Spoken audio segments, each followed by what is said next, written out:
Sveiki! Noriu pakalbėti apie tai, kodėl mūsų laisvos rinkos ir gerovės ekonomikos sąlygomis neapsimoka dirbti. Ši mintis, kur gal keistai, gal net beprotiškai skambės kai kam, ji mano galvoje jau yra senai, bet apie ją pakalbėti atvirai mane paskatino štai toks straipsniukas TV3 LT portale, kuriam, jei trumpai, yra tiesiog konstatuojama, kad jei nori, gali ir išdirbti 30 plus metų tą stažą, bet kuo toliau, tuo labiau tavo pensija, kurią ten gausi, bus panaši į graudžias ašarėlės. Čia kalbama iš perspektyvos tų žmonių, kurie ruošiasi išeiti pensiją, maks 10-mečio bėgį. Ką be kalbėti jau apie tuos iš mūsų, kur, kaip aš, 30 metų, jo labiau apie jaunimą, kuris dabar baigia mokyklą, stoja universitetus, kolegijas ir panašiai. Tai mano įsitikinimu, aš ir mano bendraamžiai ir jo labiau jaunesni, mes tų pensijų tiesiog neturėsim. Mes jas matysim kaip savo ausis. Kalbėti apie priežastis galima ir vertėtų, bet tai atskira tema, kurios čia negvildensiu. Verčiau paliesiu štai tokį aspektą, kad pagalvoti. Jei tu nori gauti tą pilną pensiją, tu turi išdirbti Lietuvoje, jei neklystų, 34 metus. Kiek tas žmogaus gyvenimas? 60-70 metų. Labai tau pasisekė nuo 80. Tai skaityk, pusę gyvenimo tu turi kažkam atiduoti. Ir ačiū Dievui, tikrai, ačiū Dievui, jeigu tau pasiseka. Mylimą darbą, mylimą užsiėmimą, kur dar bent pakenčiamai moka ir tu gali išgyventi sudurti galą su galu. Bet tai be abejo yra toks atvejis pasitaiko absoliučiai mažumai dirbančių žmonių. Absoliuti dauguma tiesiog priversti eiti ir dirbti kaip gyvuliai tam, kad galėtų užsikaltų pinigų ant elementaraus išgyvenimo. Ir taip išeina, kad tu turi paaukoti pusę savo gyvenimo, jeigu nedaugiau, taip vadinamam darbdaviui. Tai yra kažkam, kam ant tavęs, ant tavo šeimos, ant tavo ten interesų, tavo pomėgių, dar kažko, yra visiškai nusispjauti, kuriam tu esi nei daugiau, nei mažiau, kaip tiesiog įrankis pasidaryti babkį. O tu turi aukoti jam savo gyvenimą ir prie to pačio mokėti duoklę valstybei. Bet gerovės valstybei, kuri taip tave myli ir taip rūpinasi. Tarkim, tu gauni į rankas legaliai dirbdamas 900 eurų. Tai ant popieriaus tu gausi apie 1500. Ir kur nueina 600 eurų? Dalis nueina PSD, dalis nueina Sodrai. Apie PSD esu anksčiau kalbėjęs vienoje laidoje. Tai atsižvelgiant į praktinę, kaip pasakyti, situaciją, tai kaip veikia mūsų ta sveikatos apsaugos sistema, jau tai, skaityčiau, yra artima vagystei, nes už realų prieimą prie medicinos vis tiek tenka mokėti. O jei kalbėti apie Sodrą, atseit kaupimas pensijai, tai yra tiesiog vagystė. Iš tavęs atimami pinigai tam, kad kažkada tau juos grąžint. Atseit. Tai pagalvokit, kodėl aš turiu kaupti pas kažkokį svetimą žmogų pinigus, tam, kad atgaučiau tai, kai pasensiu. Atseit ten priaugs procentai kažkokie. Ypač taip teisinami privatus tie fondai. Bet realiai čia yra tam, kad tave pakabint už tam tikro vyriško lytinio organo. Perkeltinė prasme, nes čia pakabina tiek vyrus, tiek moteris. Pakabinimas yra toks, kad tu eik ir tu dirbk ant šitos sistemos, tu būk kapitalistų šitų ponų vergu ir nuolankiai varyk, ark, su viltimi, kad galėsi pasidžiaugti paskutiniai savo metais šioje žemėje. Tai aš suprasčiau, jeigu mes skaitytumėmės vergais.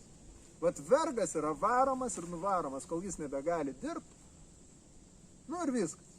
Mušta korta, baigis. Nu tai čia skiriasi kur? Čia skiriasi tik tuo, kad jeigu 19 amžiuje, kai dar nebuvo šitos sistemos pensinės, tau sveikata jau pakrikus, tai ir duoda tau kaip gyvuliai pastipt. Nu tai dabar palaiko dar tavo gyvybinės funkcijas, kaip tokį kaulą pagriaužt, paguodas prizą. Nu. Bet ar tai yra laisvo žmogaus gyvenimas? Tai nėra laisvo žmogaus gyvenimas. Laisvo žmogaus gyvenimas yra toks, kai tu dirbi mylimą darbą, tu užsiemi tuo, kas tau patinka, nežlugdydamas savęs kaip asmenybės, nenaikindamas savo sveikatos, vardan kažkieno tai pasipelnyti. Ir kai tu taip dirbi, tai tu gali dirbti su malonumu net iki senatvės. Tau pensija net tada nereikalinga. Pažiūrėkime, muzikantai, kompozitoriai, mokslininkai, rašytojai, kuriem pavyksta save realizuoti gyvenime. Jie aktyvus būna kai kurie net iki 90 ar vyresnio amžiaus. O čia yra kitaip. Ir kodėl aš apie šitą kalbu? Aš noriu pasakyti, kad realiai, jeigu galim gudrauti ir išvengti dalyvavimo šioje sistemoje, tai geriau tą ir daryti. Kaip būtent tą daryti ir ką būtent daryti, aš čia neaiškinsiu, nes nenoriu rizikuoti užminti tam tikriem baudžiamo kodekso straipsniam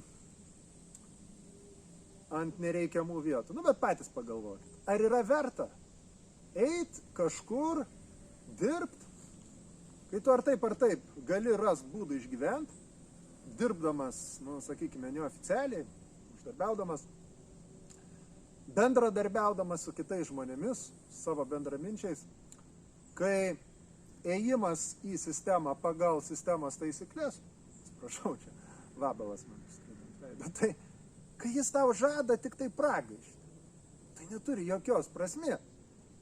Kaip ir aplamai, vat, šita sistema, 20 amžiuje, jo, ji dar veikia, ji galėjo užtikrinti vakaruose tam tikrą gerovę, Tarybų sąjungoje tam tikrą, nu, kita sistema, bet irgi tam tikrą gerovę galėjo užtikrinti. Turiu omeny pensiją, socialinės garantijas, taip toliau. Bet dabar viskas. Čiau bambino, tai baigėsi. Tai baigėsi. Ir tuo gali tikėti, nu, tik arba tie, kur, nu, yra labai turtingų ten vaikeliai, kuriem bus viskas užtikrinta, arba, nu, visiški naivuoliai.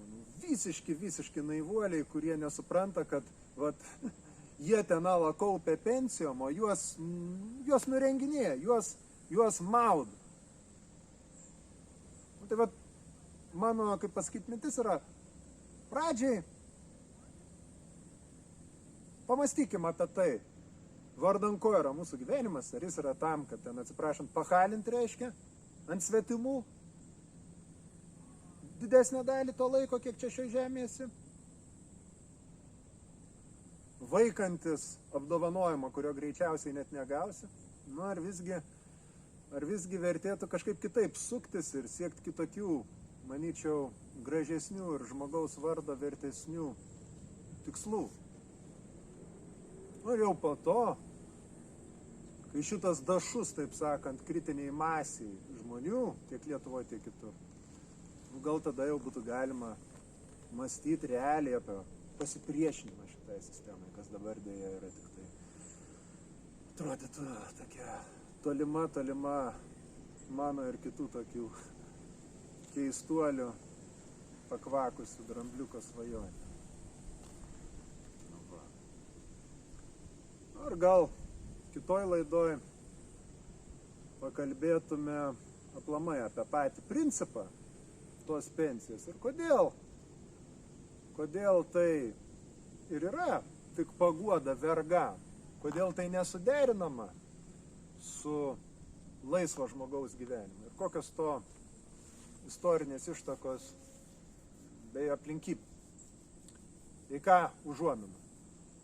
Tai bus susijęs su 19 amžiaus pabaigos Vokietija ir tokiu Vokietijos kancleriu pavardę Bismarckas. Nu, bet čia jau bus kita tema. Tai va, aš manau, kad dirbti šios sistemos rėmas neapsimoka, nes liksi prie suskilusios geldas. Jei gali išsisukti, jei gali gudrauti, neskriausdamas kitų žmonių, kaip tu pats, žinoma, neparazituodamas. Tai būtinai tą daryk. Nebūk durneliu, ant kurio tam tikro organo, tam tikri veikėjai joja į dangų. Tai va, tiek norėjau šiam kartui. Tikiuosi neatsibodau. Sėkmės.